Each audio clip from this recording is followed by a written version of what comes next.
What is going on, guys? My name is Tim Ruswick, and today we're talking about embracing your weirdness. Um, I'm a weird dude, all right? I'm just going to put that out there. I like a lot of weird stuff. I have never really been fully accepted in any circle growing up.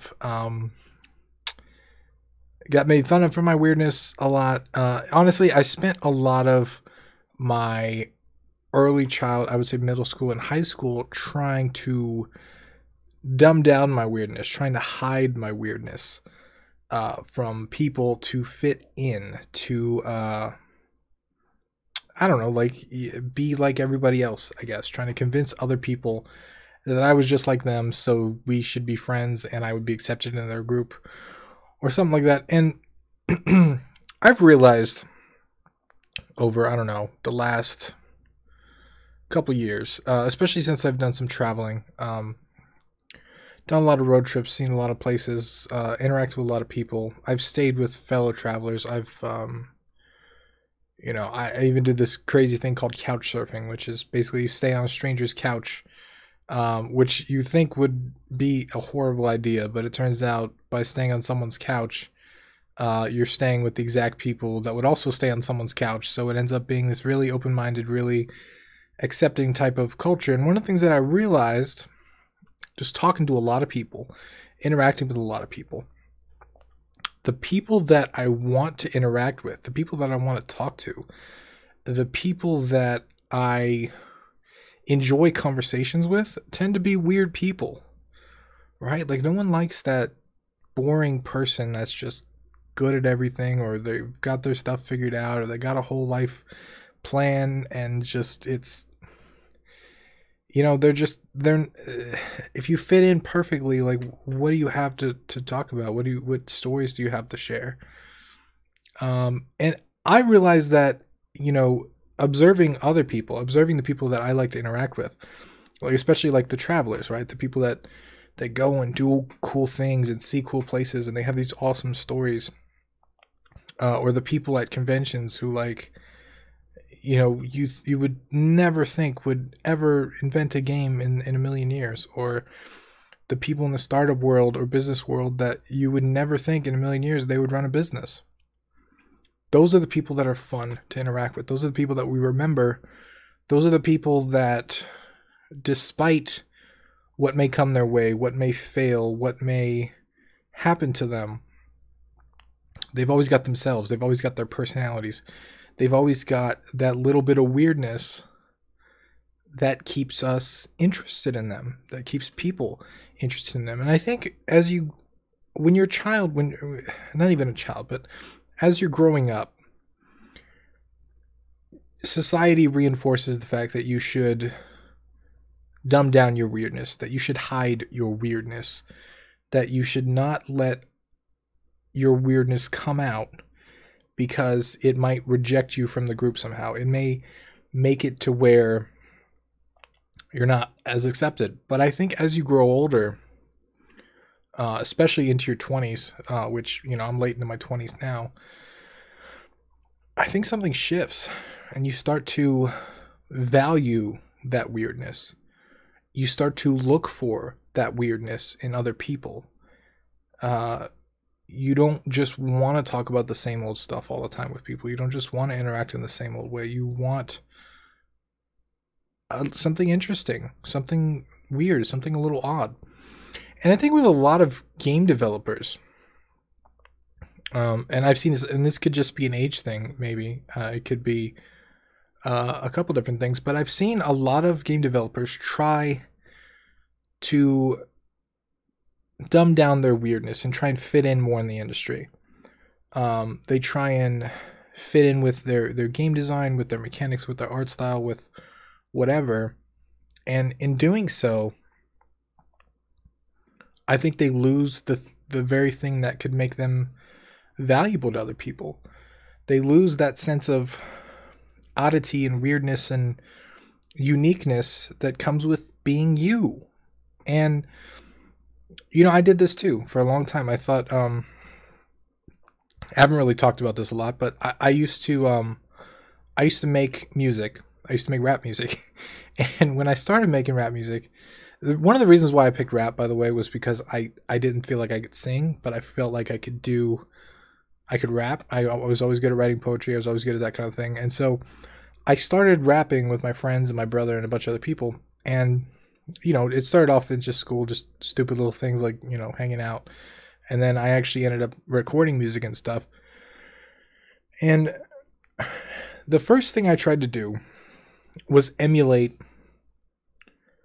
other rappers, and I tried to be like them, but I was nothing like them. Like I didn't have a story about drugs or guns or murders or any like the bad stuff on the radio.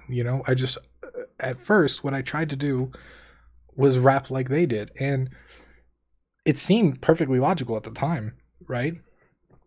But as I started recording music, I just realized, like, yo, that's not me. That's not who I am. And it wasn't until I kind of realized that I started making music that I think was more me. Some weird shit, like some odd stuff. And when I look back on some of the music that I made, like the music that I liked the most that I made was the stuff where I just kind of made because I wanted to make. I wasn't really thinking about what people would think or how they would take it, or it's this form of art that comes out. It's an expression of your uniqueness, your specifically who you are based on the experiences that you've had over time. And I see the same thing with my games. If you've been following the live streams, the first two games we did are Symmetry and Ascension, which are kind of, they have a very geometric art style. It's very flat shapes, flat colors, basic little shapes.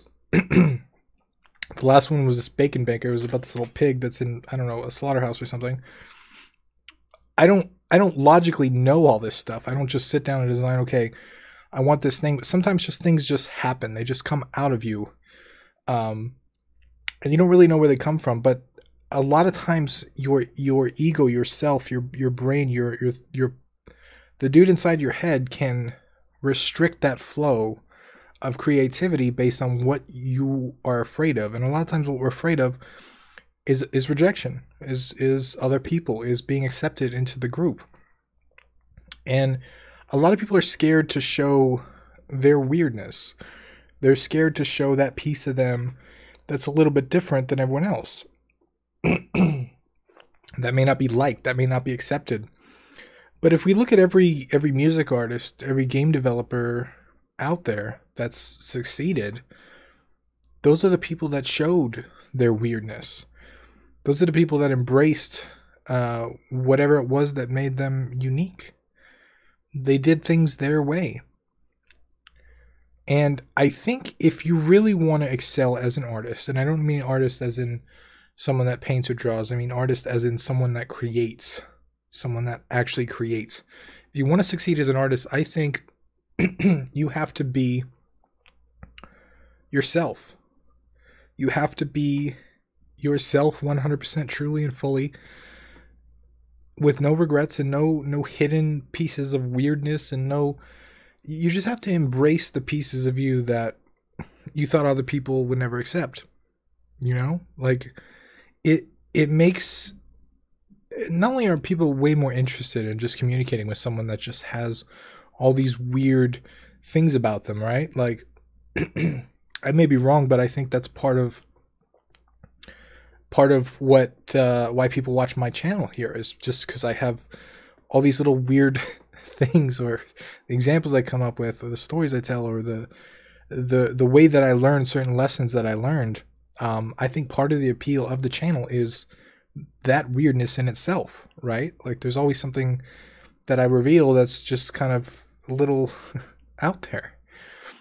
And at first I was scared to show that stuff, but I think as I grow older, and in everything that I do, I'm starting to learn to embrace my weirdness, the thing that makes me unique, the thing that is just a little bit different than other people. I think it's attractive in a different way, like I forget who told me this. This might be a famous quote, but I remember I was talking to a mentor of mine.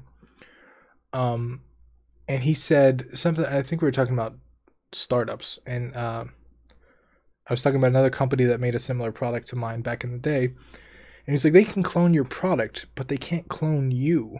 And that always stuck with me because I was like, that's right. Like they can clone the things that I create. They can copy my ideas. They can steal game mechanics or startup ideas or whatever it is, but they can't clone me.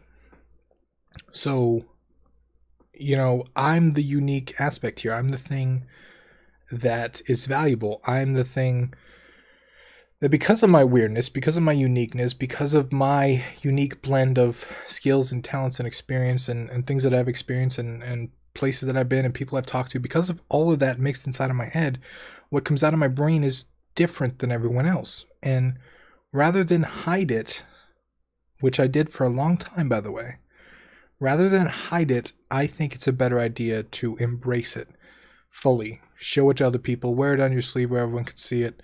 Do the weird stuff, show the crazy shit. Just be you, man. Not quite game dev related, but I thought I would share because that was on my mind. And I just thought you guys would find it useful. So if this is something that resonates with you, leave me a comment below.